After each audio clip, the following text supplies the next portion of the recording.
Babaybayin natin ang Plaza Lowchenko dito sa Escolta. Papunta tayo doon sa Jones Bridge. Ayan ang Philippine Post Office. At yung hindi ko alam kung anong bridge yan. Ganda nito, yung sidewalk nito hanggang dun sa Jones Bridge. Papakita ko sa inyo ano kaganda dito. Ayan, no? 4 PM in the afternoon. At yung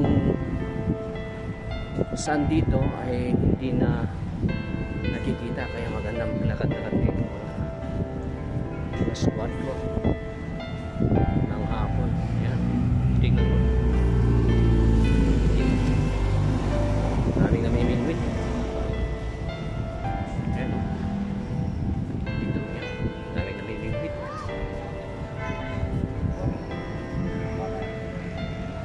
Maganda nakikita.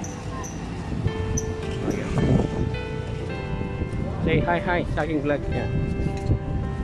So, sa ating vlog ay nakuha na?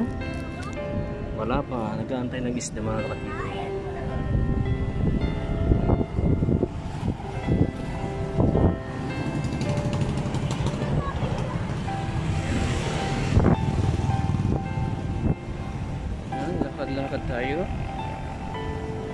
Lakad-lakad tayo hanggang doon sa Jones Bridge. Ano, hindi pala maganda yung Jones Bridge pag walang ilaw. Ayan, mainit doon. Kita nyo? Napakaganda na ng Maynila. Kaso lang hindi na siya mayo ngayon. Ano ba? Yan ang makikita nyo. Nandito kayo sa Plaza Lowchenko. Shout out. Ayan.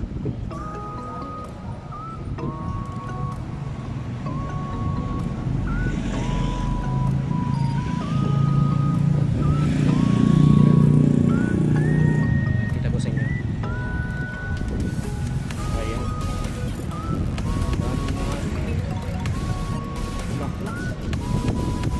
Kita nyo. Okay. Napakahaba nito yung Plaza Lowchenko dito sa tabi ng Jones Bridge. Ganda pag sunset. Dito ka muna tumampay bago ka pupunta sa Jones Bridge, kasi rito tago ang araw dito. Mas pato ng hapon pero hindi naman nasisikatan ng araw. Kita nyo yan? Ayan. Plaza Lowchenko.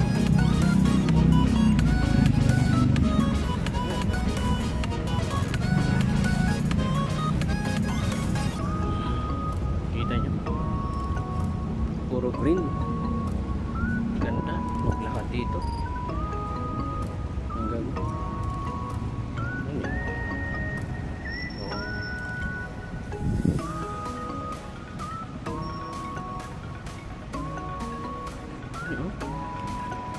siyang ganyan.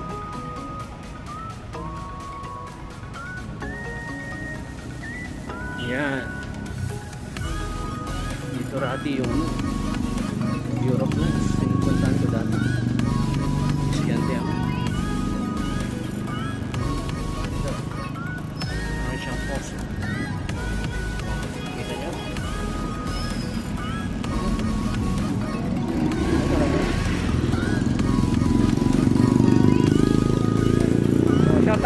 Shout out. Ayan.